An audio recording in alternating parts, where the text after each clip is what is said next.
projects, it was always important for me to figure out how can we make sure that, yes, we're providing housing, we're providing homes, but the internal part of that home is also allowing for folks to be at their best selves. And so to me, the intersection between health and housing is just foundational.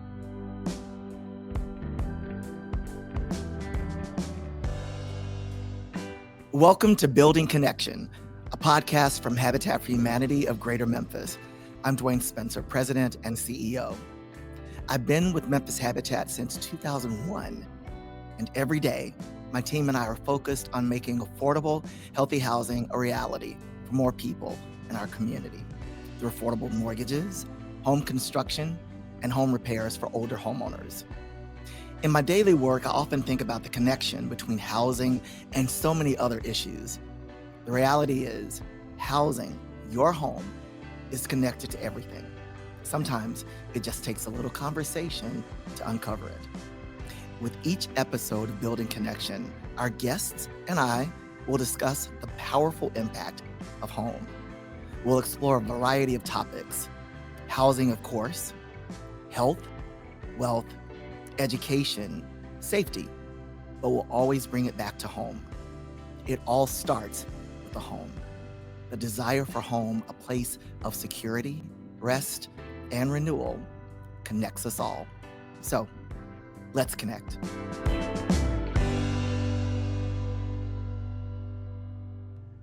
So today I'm joined by Adriane Bond Harris. Hey, my friend.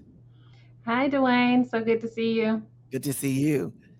So Adriane is principal and owner of HarCo, LLC, a coaching and consulting firm based in the Washington, D.C. area. With nearly 25 years of experience in urban planning and community development, Adriane brings a strategic and relational approach to advancing housing opportunities and sustainable growth. She's known for building impactful partnerships, coaching and supporting leaders in housing, and aligning policy with community vision. She currently serves as an advisor with Think Tennessee, the Tennessee Department of Health, and other mission-driven organizations across the country. Adriane is a West Tennessee native, growing up in a rural community outside of Memphis, and we have that in common. She grew up near Brownsville, right? Stanton, That's Tennessee. right. That's right. I was over about 30 minutes away in Somerville. I love it. But I first met Adriane several years ago at a National League of Cities conference in Dallas when she was serving as the director of the mayor's office of housing and metropolitan Nashville, Davidson County, right? That's right. So we were both there with the mayors of our respective cities and connected over housing challenges across Tennessee. And we've continued to cross paths since then. As she began to work for Green and Healthy Homes Initiative. We've had a long-standing relationship with them, and also the Center for Community Investment, and now in her consulting work, all related to housing, health, transportation, and many other issues. And as our previous episode focused mostly or entirely on Memphis, I wanted our next conversation to take us outside of our immediate community, to look across Tennessee and beyond. We'll continue to talk about housing, but I'm particularly interested to focus more on the intersection of housing and health, something that is really important to Memphis Habitat and has been for many years. And I want to talk about the importance of building cross-sector partnerships to create deeper community impact. So Adriane, again, thank you for being here. So before we drill down into some of the specifics, I just want to talk right away about housing and health and explore your background a little and how you got here. So we've known each other for quite a while, but for those listening who may not be familiar with you or the organizations you're working with, just share a little bit about that. Yeah, thank you so much for having me. I am excited to be here today. I like to say that I'm a recovering bureaucrat. I have worked in government most of my career. Mm-hmm. And I have been in urban planning, affordable housing, community development for 25 years this year, which is just crazy to me. But I grew up in West Tennessee, as you mentioned. I have understood the importance of community from a little girl until now, and so that in the whole point around community has been what my focus has been in my career. And so I've done urban planning in Nashville, I've done community development finance in Nashville.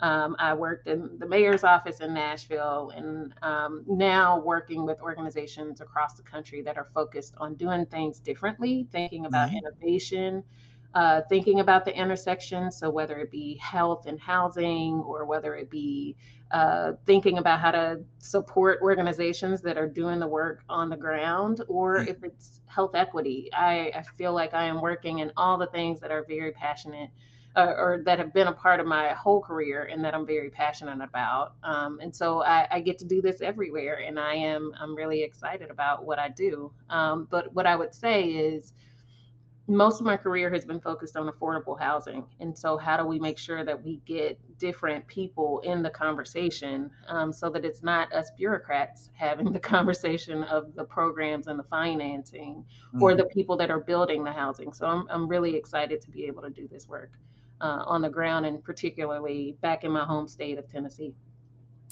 I'm so glad you mentioned like growing up in a rural area in West Tennessee. And again, we both have that in common. I grew up in a little raggedy house myself where we had no indoor plumbing, and people were often surprised to hear that because we lived there until 1983 when the house burned. And so I Mm. often tell that story to connect my passion to working in affordable housing. So, how did where you grew up, Adriane, influence your journey to ultimately work in community development and affordable housing? Yeah, and I think, we've had this conversation. Like, I don't think we knew any different. Like Yeah. when we were growing up, it just was what it was. That's how our community, most people in the community were familiar with how, we lived. And it Hmm. wasn't something that was a topic of conversation at all. I call my community a village. I can Mm. go back there and still see the same family, some of the same families, the same people that supported me throughout my entire, from little to now. I go back and see some of the elders. I see some of the kids that are growing Hmm. up in the community. And so it's in Douglas Community in Haywood County. I always like to say that I am not from Memphis. I am from Stanton, Tennessee, Haywood County. And, growing up there was different. I didn't realize how different it was until probably when the schools were integrated, which sounds crazy, because that was actually in the 80s, where I started to see some of my friends. I would go to their homes and things were a little different. And that's when I realized communities are all different. And none of us knew that we were living in poverty. We just knew that we could go outside and feel like people were watching us and that we were protected. We could go inside and we would have food on our tables, even though there may have been things that needed to be fixed in the house. Like, it Mm. wasn't a big deal. Yeah. It was just how we lived. And so, knowing that and going off to college and seeing how different people lived, I wanted to make sure that people could also feel that same feeling that I get every time I pull up to my community. So I think that has really been the definition of community for me, and I've just wanted to spread it wherever I can. Like, it doesn't really matter about race, class, uh, you know, income, if you have that community that supports you and grounds you in Mm. love. So that's really what I like to talk about from my village back home. That's what gives me the power to do what I do. Well, I love that, and I've been with the same organization now for 24 years, Yes, and now thank you have, yeah, and so you've made the shift to actually consulting, and so you're working with multiple organizations and advising them. So why was the shift to consulting right for you? And, has that allowed you to expand the sectors in which you're able to work?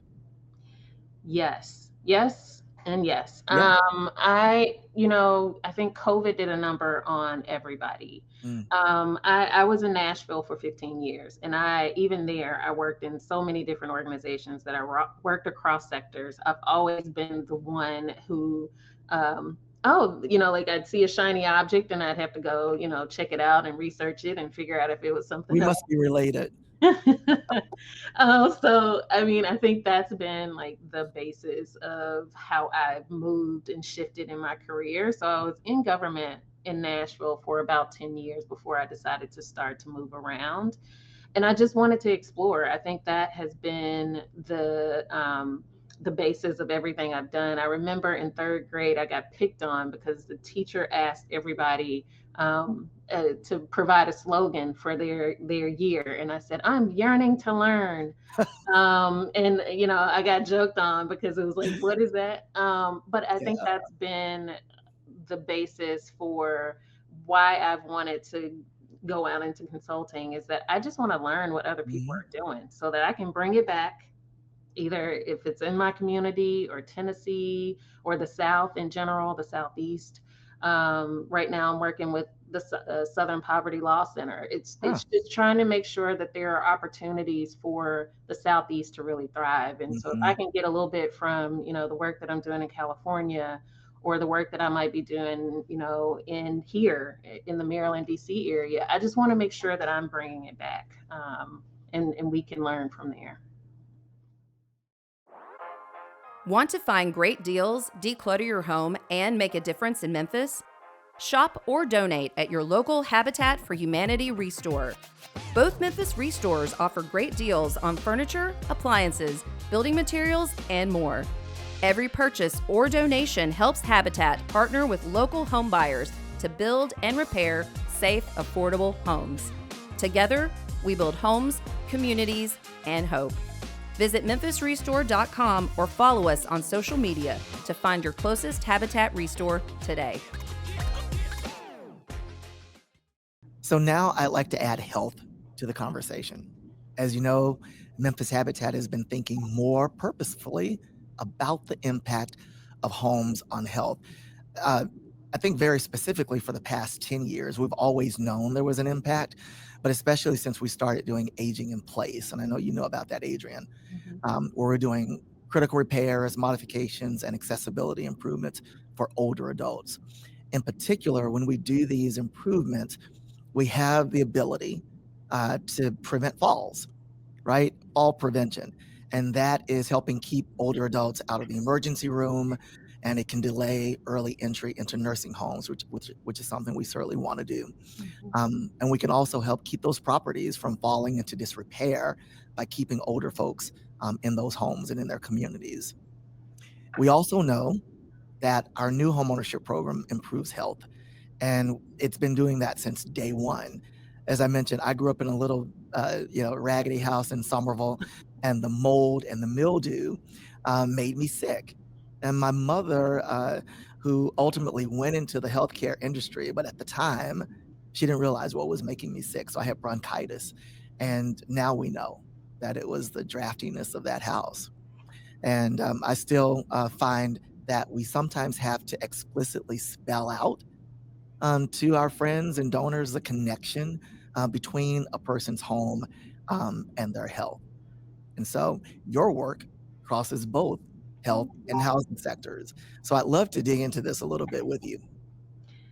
Yeah, the intersection of health and housing really didn't hit me until probably around the same time, 10 years ago. Mm, And I think I was hearing stories of Freddie Gray, and I'm pretty sure folks are aware of Freddie Gray from Baltimore, died at the hands of police. That story really impacted me because I was reading another article where they said, really he was poisoned by lead at an mm, early age, mhm, and that he experienced mental and sometimes physical ailments because of the lead that he grew up in. And I think mhm. hearing those stories, it was always important for me to figure out how can we make sure that, yes, we're providing housing, we're providing homes, but the internal part of that home is also allowing for folks to be at their best selves.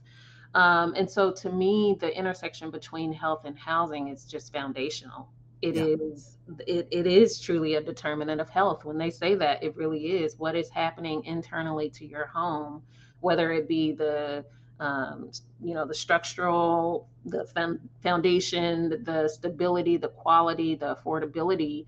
It Mm. is it is a part of your physical, your mental, your emotional health. If you're stressed out about how you're going to pay the rent, or how you're going to pay the mortgage, that is weighing on your mental and emotional ability. If it's Hmm. a person aging in their homes, and I don't have to tell you all of this, but these are the things that were really important for me when I was thinking about this whole idea of production of housing. There's a Mm. production space and there's a preservation space. Yes. And the importance of really thinking about the internal conditions and the external conditions of a community. I just couldn't continue to just talk about housing in a vacuum. I had to include that health intersection piece. And so Mm. now, I talk about it from that standpoint of like there's the internal piece, and then there's the external, making sure that you are able to walk to a pharmacy or a health clinic, that you have access to healthy foods, that you are thinking about the neighborhood in whole, and not just thinking about that particular building that you might be building or that home that you're constructing, but you are thinking about it from all aspects. Hmm. Yeah. So I want to talk about partnerships across sectors and why they're important. When we got into this work, we thought that, um, or what we were learning is that while we were having a positive impact on the individuals that we were serving, and keeping seniors out of the emergency room and early entry into nursing homes, we started thinking that there had to be a value proposition for the healthcare industry, and what would that look like. And of course, we quickly learned that the value propositions between hospitals and insurance companies was very different. But with insurance companies, we thought, wow, if we're saving them money, maybe they would come back and invest in the prevention that we're doing with the older adults. There's a little bit of that bubbling up around the country. We haven't had any significant success here in Memphis, but we're still hoping for that. And we keep conversations going with healthcare entities to just keep them informed of what we're continuing to learn, hoping that one day, not just the savings, but the impact on people's health will motivate them to invest more significantly in the work that we're doing. Um, when we started having these conversations about dollars and where funding would come from, folks would basically say, look at that, look at the pots of funding. Housing, looks like this, and the healthcare pot is like so much bigger. And could there be an investment from the healthcare sector, into what we're doing? So, why do you think, we need to be talking about those kinds of partnerships and, cross sectors, and why they're important? Well, the conversation of affordability is expanding to not just the typical tunnels that it used to, right? Like it is now recruitment and retention effort from employers. They're thinking about ways of how do we make sure we can recruit and retain the Mm. best talent. So you have like these employers that need people to come and be hired. You think about the anchor institutions like universities and academic institutions. They need the best, talent to come and teach at these particular schools. You think about the healthcare institutions that are doing this work. They know that, like they're often focused on what it is that they are focused on, which is the healthcare piece. But they don't oftentimes, even though they've talked about social determinants of health, they often don't know what the entry point is to invest, right? Like you have to make sure that you're creating a narrative for them to be able to say, okay, I get it, and now this is how I might invest. And so I think institutions are wanting to do it. It's just often hard for them to understand where they can enter, and then how do we have those conversations internally. I Mm. think I learned that when I was working both with Green and Healthy Homes Initiative and the Center for Community Investment. While working with these healthcare institutions, they understood that if they provided the investment, that the people that they're caring for needed homes to go to. However, they had to make that argument all the way up to sometimes their CEOs. These CEOs are thinking about, COVID and all of the other infectious diseases. So they are thinking about it from many different ways. And so making this argument for housing is really important. I think the philanthropy is starting to get the gist of it. Mm, I mean, I think Memphis has been fortunate enough to have so many foundations that have really gotten it. Like I think Hyde Foundation and some of the other foundations in Memphis, they've been able to invest quite a bit. And there are other places that are still trying to figure out how do we do this? What do we do? mm, So I think there's an opportunity for places across the state to really make the argument to some of the philanthropic partners of mhm. really talking to them about like we don't need 25,000, we need 250,000. Yes, We need 2.5 million dollars. How can you provide those dollars to make this thing work? If that is one of your priorities. So mhm. I think it's all about the narrative and making sure that folks are having the conversations with their neighbors and with their whoever they're talking to make sure that housing comes up in the conversation because I think people forget to put the people in it. I agree. And, for us, it's taking it to the right audience. We Mm, got a ton of data, and we've been collecting data and statistics for the last 15 years, talking directly to our clients. Originally, it probably was not a lot about health, but we believe in collecting, qualitative, self-reported data from the clients that we serve. So we mhm, were doing it with our home buyers and then ultimately with our aging in place clients.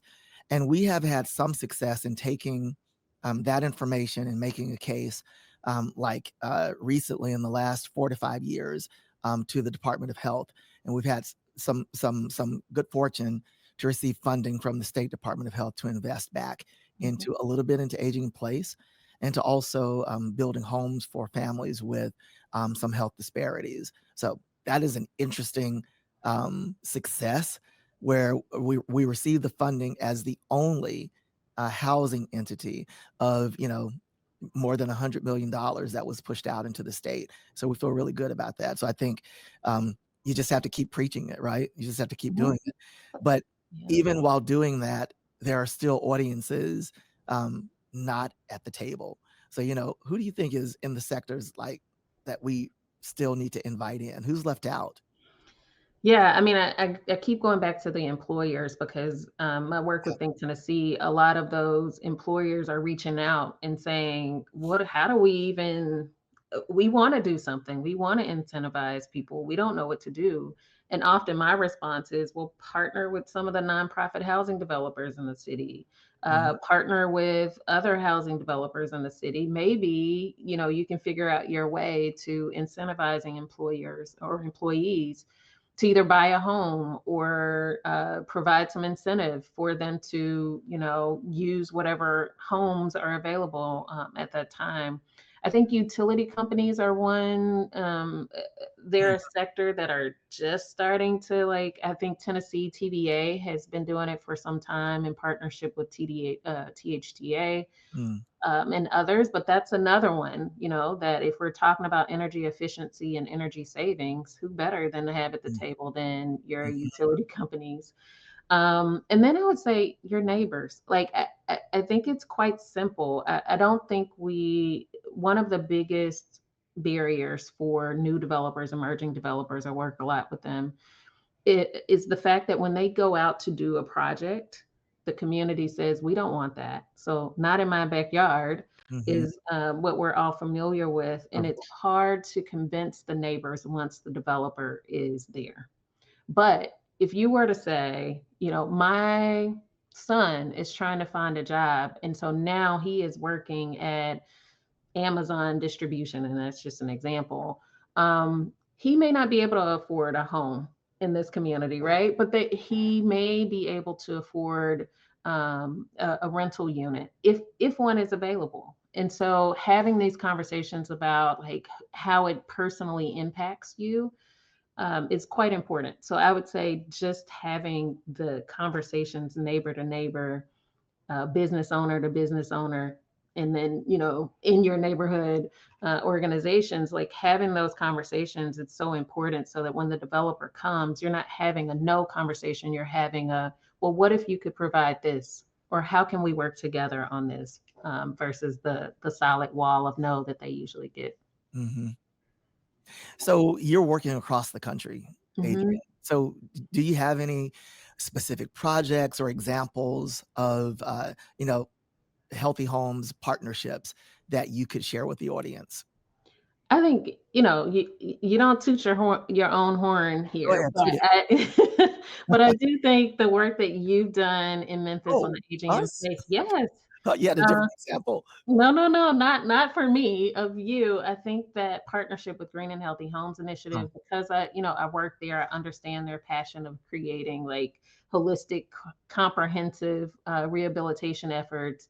Mm, What you've been able to do with the aging in place, I think, is a model for the rest of the state, but also the Southeast. And thinking about how a housing developer can work with a national partner, work locally to get some of the foundations on board. Like what you're able to do is an amazing story, and I just hope others will read everything they can about what you've been able to do in Memphis, in partnership with so many other organizations. So you're one of the shining stars, I would say, in the state. But one particular example that I love to talk about is Nationwide Children's Hospital in Columbus, Ohio.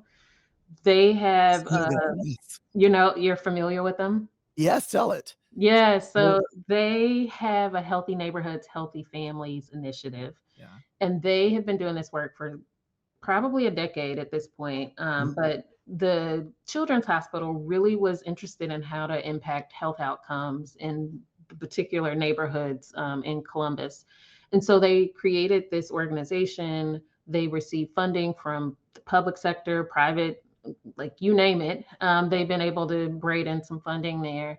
And so I got a chance to work with them in 2019 while I was working with CCI. And since then, I think they've been able to create or preserve 400 units just in the neighborhoods in which this mhm, healthcare institution is located. They didn't do that alone. They did it with community. They made sure that they were like on the ground in community. They created a place where I think there's a healthy foods market now, an open air market. So now that they built these homes or that they preserve these homes, people have access to healthy foods. They've also created a place where you can donate clothing and shoes and all these things so that folks mhm, can get that upward mobility that we often talk about. So I feel like they've done a really good job of the holistic rehabilitation and thinking about it from the internal and external place, right? So the mhm, community is also able to move up because they've really thought about how to invest in the community in which they serve. And then I would say, I know I'm like thinking about Memphis quite a bit, and you've already talked about Memphis, but the Memphis Medical District Collaborative, there are not a lot of those across the state. There are some, in different places. I think Mesa, Arizona, they're creating one called the Fiesta District. mhm, So there are these places that we're starting to see. I think Charlotte now has an innovation district. I live in a innovation district here in Maryland. And the whole idea is how do we make sure that we're getting these new ideas from paper to actually done? mhm, And I think Memphis has done a really good job on that collaborative to make sure that there is a district where you can live. When we think about the workforce development piece, the yes. amount of folks that they've hired, and then the fact that there are places that you can go and enjoy in that area now, I think it's a shining example as well of all of the partners that it really takes to think about how to live, work, and play sustainably. So those are a few. I only mentioned one outside of the state, but but there are many more. But Shout out to Tennessee and to Memphis. That's good. No yeah, worries there. yeah. Now we're coming to the closing segment here at Building Connection, which we call Bring It Back to Home. and we're asking all of our guests the same questions or similar questions. And we want you to answer, Adriane, in whatever way makes sense for you, be it personal or based on work or a combination of both. Okay. Okay. All right, here we go. They're easy. All right. So, Adriane, what does home mean to you? Or what do you think about when you hear the word home?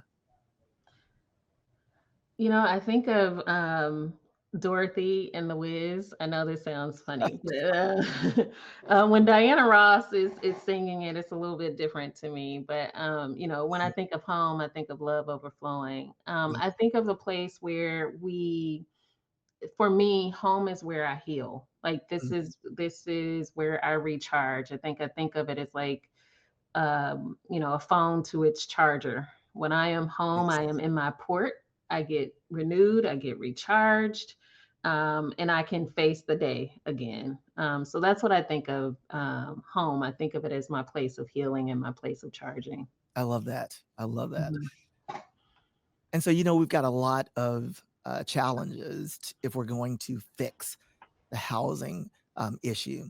Um, Funding primarily, but if there were no limitations, how would you solve the housing crisis?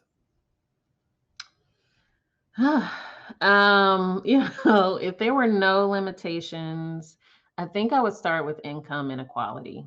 I think that the issue for housing affordability is the fact that wages have not grown as Mhm. the increases in housing prices have gone up.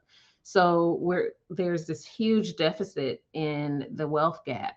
And so I think if there were no limitations, I would start there. I would make sure everybody had a fair wage. Mm, So I'll put that there. yes. But then I would also focus in on ownership. I don't think we're talking enough about the um, benefits of ownership, whether it be shared ownership through community land trust or cooperatives, or it's working with Habitat, or if it's, owning a home, in a traditional sense. And so I think I would focus really on how to make sure folks can first have a roof, a home, and then really focus on how to make sure folks can actually own the homes in which they live.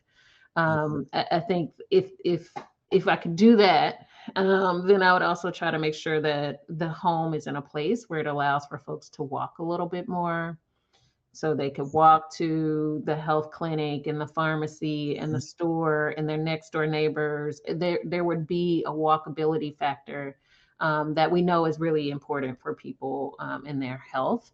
I think I would want to make sure that folks have access to, libraries and all the public sector needs that they would have.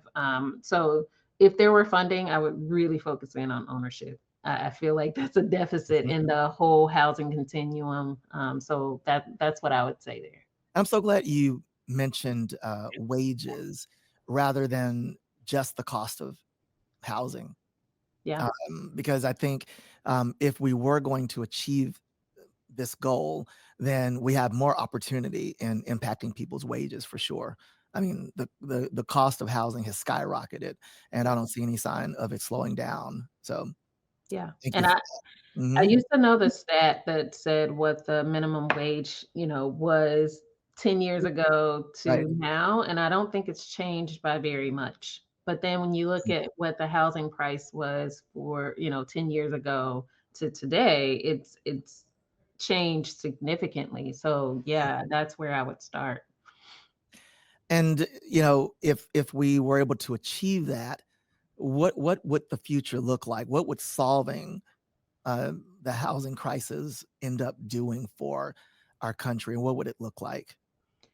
I think we've been put into a box where we've had to create housing really fast, really, really quickly, right? So the most of the new construction has been rental units and multifamily units, and I think what this would do was would allow for Is us that because to of demand? Why can't we build um, housing just as fast as rental units? And what is that about? land. Okay.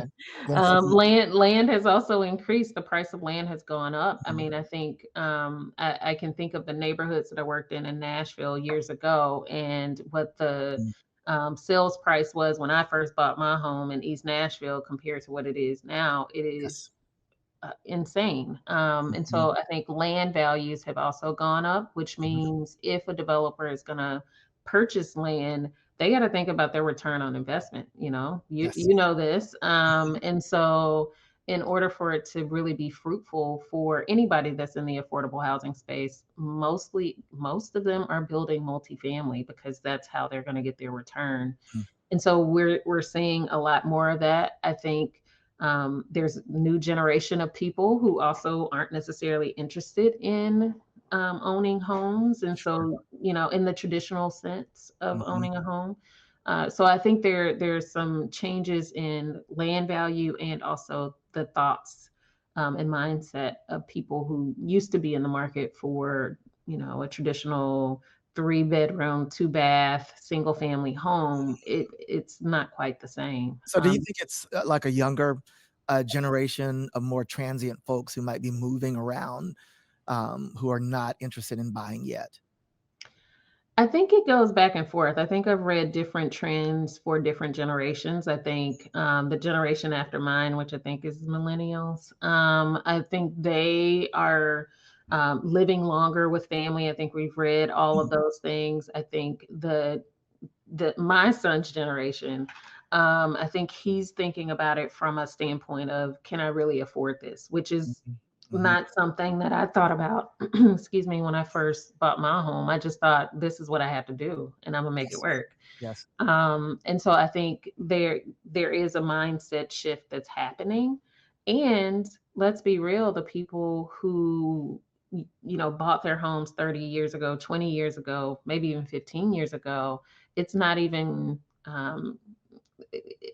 effective or efficient for them to sell their homes because their interest rate is lower.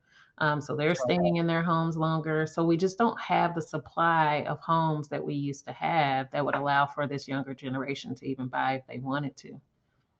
Good point. So, we're near the end. Hmm. So, our podcast is called Building Connection, right? Hmm. So, what is one connection point, Adriane, one takeaway, or just one thing you'd want the audience to remember from this conversation? Yeah, I love the name of the podcast, Building Connection, because I do think if you were to take something away from this conversation, it would be to build one connection with someone outside of your typical path. Mm. So if that is a neighbor, then reach out, say hi, build that connection with them. If it's an organization that might support you in something that you're trying to get done, have that conversation. I think it's also connecting with, public sector and trying to understand how they can support you, but really just making sure that you are building connections with the people around you. And that can mean personally, that can mean professionally, but try to build at least one new friend, partner, uh, or connection that might help you build the success that you want to have. Great suggestion and advice. Last question. Pretty Mhm. easy. It's a fill in the blank. Okay. Ready? Ready. All right. So, blank starts with a home. Your health There we starts with go. at home. Bring it back to square one. That's right. I totally agree. Adriane, thank you so much. I appreciate you being with us and sharing some insights from your journey. Is there any other, wisdom or knowledge that you'd like to drop on us before we end? Well, I just share some of the things that are happening with the organizations I work with in the state. Yeah. As I mentioned, I work with Think Tennessee, and so Mm. you can go to thinktennessee.org if you're interested in hearing from folks from across the state. I think also I've been doing a lot of work with institutions. And so faith based institutions are ones that are very interested in this conversation of housing.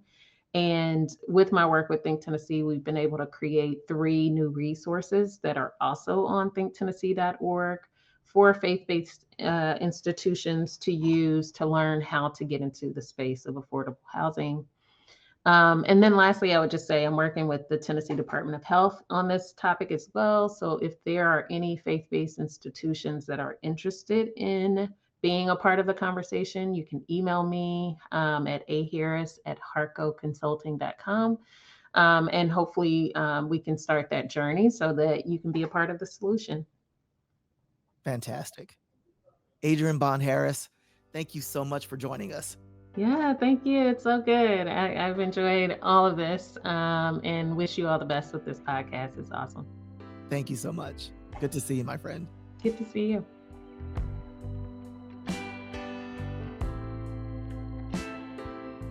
Thanks again to Adriane Harris for joining us today.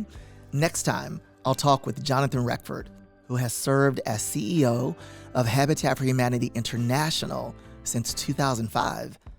Under Jonathan's leadership, Habitat affiliates in all 50 states and more than 70 countries around the world have grown from serving more than 125,000 individuals annually to helping more than 3 million people just last year. I'm eager to talk to Jonathan about Habitat's work in the U.S. and around the world, Habitat's upcoming 50th anniversary, and our shared experiences during Habitat's Jimmy and Rosalind Carter Work Project. Our conversation is sure to shed some light on the depth and breadth of Habitat's work and impact. I hope you'll tune in. Thank you for listening to Building Connection, a podcast from Habitat for Humanity of Greater Memphis. Our executive producer is Jessica Horde, VP of Brand Strategy. This podcast is produced by Forever Ready Productions, a mission-driven production company headquartered right here in Memphis. They tell stories that inspire action, believing that together we can build collective purpose and impact. Since 1983, Habitat for Humanity of Greater Memphis has worked to help more people in Memphis access decent, affordable housing through new homes, affordable mortgages, and home repairs. Every safe, affordable home sparks wider change, leading to better health, education, and well-being, more economic growth, and less poverty. Healthy communities, intergenerational wealth, peace of mind, and the ability to focus on what matters most, it all starts with a home. To learn more about Habitat for Humanity or sign up for our newsletter, go to memphishabitat.com. Together, we can build homes, communities, and hope.